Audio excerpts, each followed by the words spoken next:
তোরা সবাই আইবি না আমরা হলো বাড়ি। তোরা বেতন দিছিস কিনা কেটা? স্যার আমি দিছি। আর আমি 500-300 দিছি, আর 200 কয়দিন পরে দেবো, মানে 2 দিন পরে।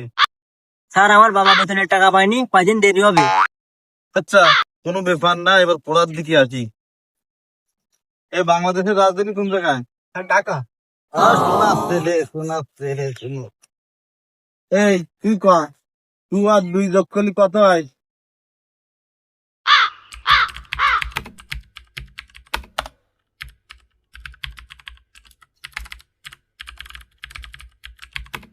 মাথা মোটা, একদিন দিয়ে তুমি কি খেয়েছো? হ্যাঁ, এই তুই ক, আমেরিকা প্রেসিডেন্ট বোন নাম কি? স্যার আমি তো আমেরিকা কোনোদিন যাইনি, তা আমেরিকা প্রেসিডেন্টের বোন না আমি কি এরকম মানে। এই জন্য তো তোর বাপ বেতন কেনে।